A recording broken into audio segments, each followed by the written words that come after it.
اسی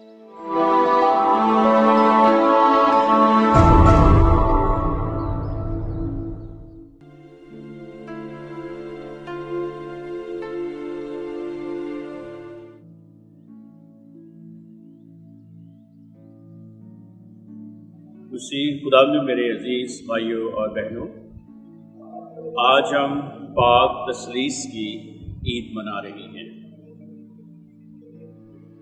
ہمارا ایمان ہمیں سکھاتا ہے کہ پاک تثلیث سے مراد یہ ہے کہ ایک خدا میں تین اشخاص یعنی باپ، بیٹا اور روح القدس۔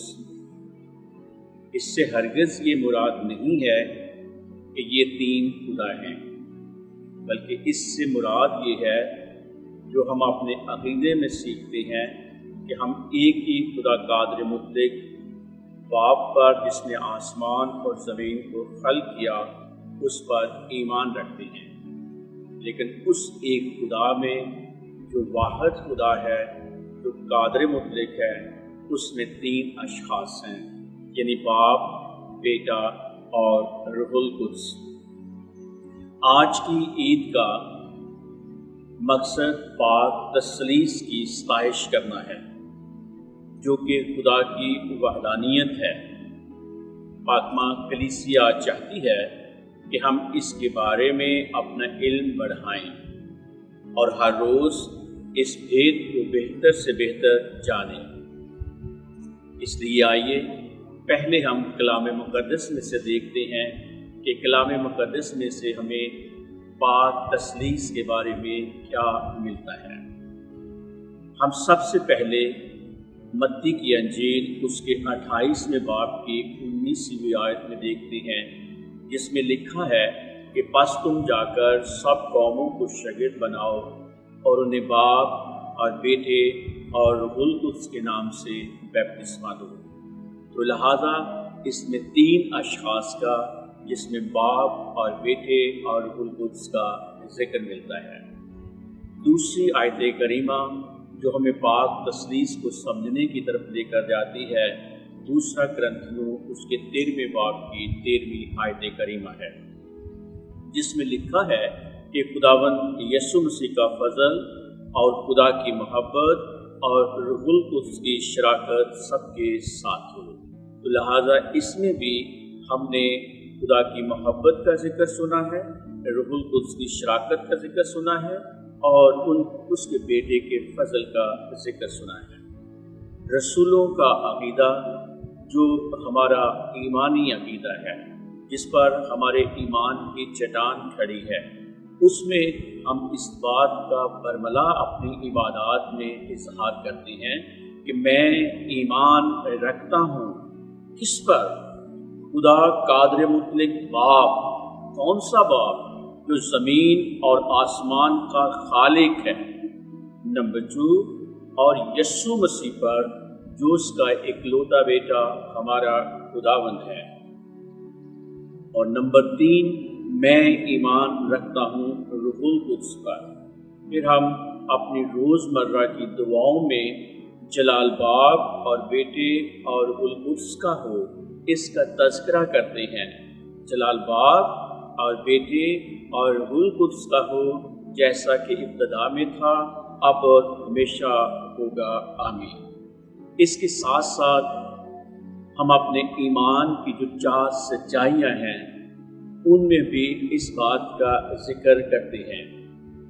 نمبر 2، دوسرا خدا میں 3 شخص ہیں، یعنی باپ، بیٹا اور روح القدس، جن پر ہمارا ایمان ہے۔ ہم اپنی عبادات میں بڑی عبادت پاکماس کی قربانی میں گلوریا پڑھتے ہیں، جو فرشتوں کا گایا ہوا گیت ہے، اور اس میں بھی ہم اس بات کا اظہار کرتے ہیں کہ عالم بالا پر خدا کو جلال اور زمین پر نیک نیت آدمیوں کے لیے سلامتی۔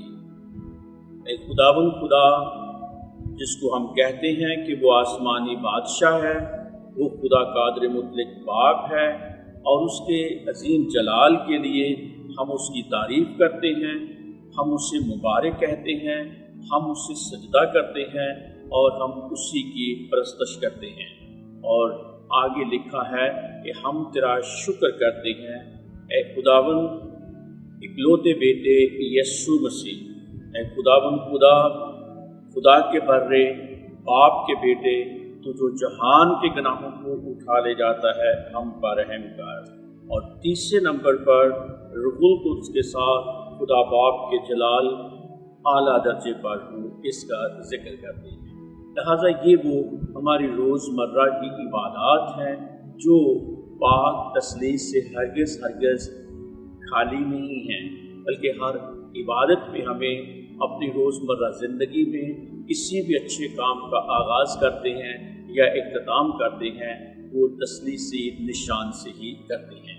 اس لیے یہ تسلیثی نشان اور پاک تسلیث ہماری زندگی میں بہت بڑی اہمیت رکھتا ہے۔ آج اس تسلیثی عمل کو سمجھنے کے لیے ضروری ہے سب سے پہلے کہ ہم خدا اس کے بارے میں گفتگو کریں کہ خدا کون ہے، خدا کیا ہے۔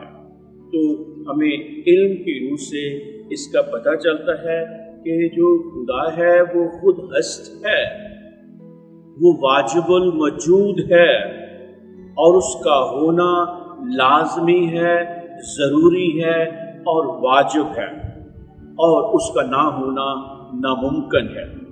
خدا کون ہے؟ خدا سپریم بینگ ہے، خدا علت اولا ہے جس کے دم سے یہ کائنات کا وجود ہے۔ خدا ایک ایسی حقیقت ہے جس کا ہم انسانی آنکھ سے براہ راست تجربہ نہیں کر سکتے، لیکن بقول شاعر خدا ایک ایسے احساس کا نام ہے کہ جو رہے سامنے اور دکھائی نہ دے۔ خدا لا مخلوق ہے، خدا اس کی لامخلوقیت لا تبدیل ہے۔ خدا ہر چیز کا شروع کرنے والا لیکن خود بے شروع ہے، اور اس کا بے شروع ہونا واجب اور لا تبدیل ہے۔ اور آخری خدا محبت ہے۔ اس کے بعد کلام مقدس کی روح سے ہمیں علم ہوتا ہے کہ خدا وہ ہے جس کی روح ابتدا میں پانیوں پر جنبش کرتی تھی۔ خدا وہ ہے جس نے اس زمین و آسمان کو خلق کیا ہے۔ خدا وہ ہے جس نے انسان کو اپنی صورت پر خلق کیا ہے۔ خدا وہ ہے جو ہمارے باپ ابراہیم سے وعدے کرتا ہے کہ میں تیری نسل کو آسمان کے ستاروں اور زمین کی ریت کے ذروں کی مانند بڑھاؤں گا۔ خدا وہ ہے جو جلتی ہوئی جھاڑی میں موسیٰ پر ظاہر ہوتا ہے اور کہتا ہے کہ میرے لوگوں کو جا کر بتانا کہ میں ہوں جو ہوں۔ میں تمہارے باپ ابراہیم کا خدا ہوں، میں تمہارے باپ اسحاق کا خدا ہوں، میں تمہارے باپ یعقوب کا خدا ہوں۔ پیارے بھائیو اور بہنوں، یہ ہے ہمارا ناقص مختصر علم خدا کے بارے میں۔ اب جب ایک خدا میں تین اشخاص کی بات کرتے ہیں تو اس کو سمجھنے کی ضرورت ہے۔ شاید لفظ جو تثلیث بولا گیا ہے اتنی گہرائی کے ساتھ سمجھانا مشکل ہے، لیکن ایک خدا میں تین اشخاص کو سمجھنا ہمارے لیے آسان ہوگا۔ یہ ایک خدا میں تین اشخاص کون ہیں؟ پہلے نمبر پر یہ کامل طور پر یقین محکم ہے کہ ہم واحد خدا پر جو قادر مطلق ہے، جو ایک ہے، جو زمین و آسمان کا خلق کرنے والا ہے، اس پر ایمان رکھتے ہیں۔ اور ہمارے ایمان کی دوسری کڑی یہ ہے کہ ایک خدا میں تین اشخاص ہیں، یعنی باپ، بیٹا اور روح القدس۔ تو آئیے خدا میں جو تین کردار ہیں، جو تین اشخاص ہیں، ان پر گفتگو کرتے ہیں کہ ان کا ہماری زندگی میں کیا رول ہے۔ تثلیث میں سب سے پہلے ہم باپ کا رول دیکھتے ہیں۔ یسوع خدا کو باپ کہتا ہے، اور خدا بطور باپ عہد عتیق میں بھی پایا جاتا ہے۔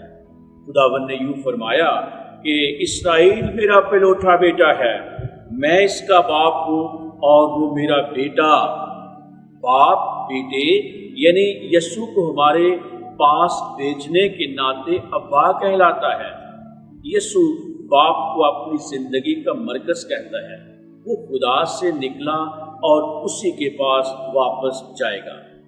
لہذا باپ وہ ہے جس نے اس دنیا کو خلق کیا۔ باپ وہ ہے جس نے حضرت ابراہیم کو بت پرست قوم سے اپنے لیے چنا۔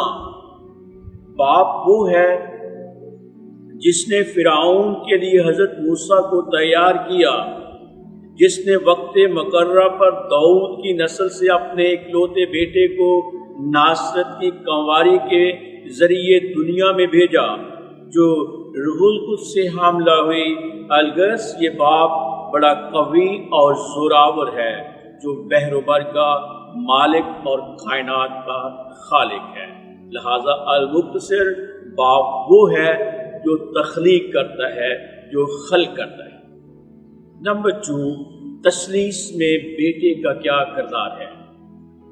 مسیح یسوع خدا کو بطور باپ ہم پر ظاہر کرتا ہے، اور یہ رشتہ لاسانی اور بڑا ہی گہرا ہے۔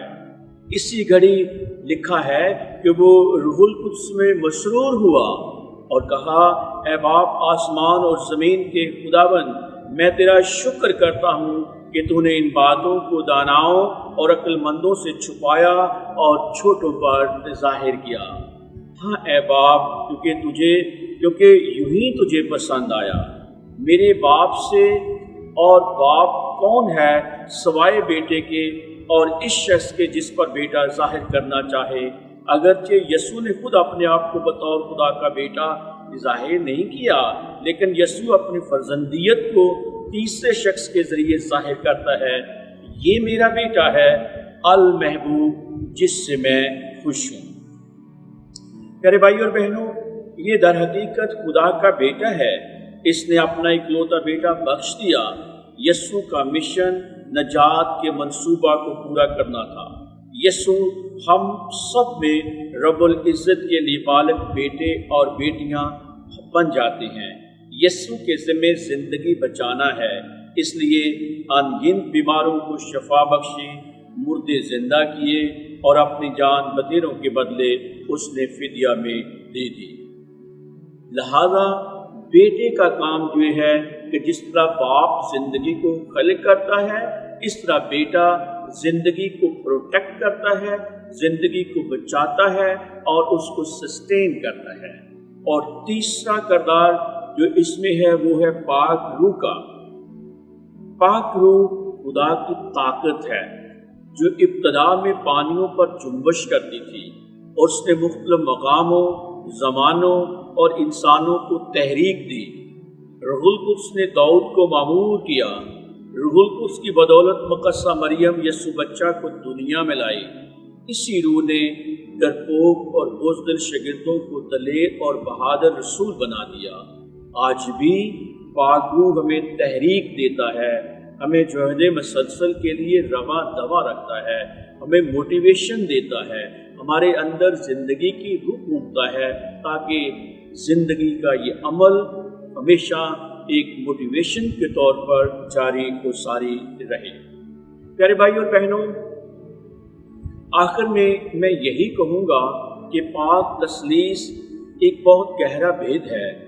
ایمان کا تقاضا ہے کہ ذہن کی روح سے اس کو سمجھنا ناممکن ہے، لیکن اگر ہم ایمان کی آنکھ سے اس کو دیکھتے ہیں تو پھر ہمارے لیے یہی بید رحمت اور برکات کی تجلیاں ہیں۔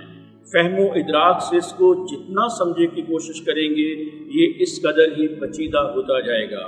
وہ خدا قادر ہماری فہم اور ادراک سے کہیں بلند ہے، کیونکہ وہ خدا نہیں ہو سکتا جو انسان کی سمجھ میں آ جائے۔ آپ سب کو پاک تثلیث کی عید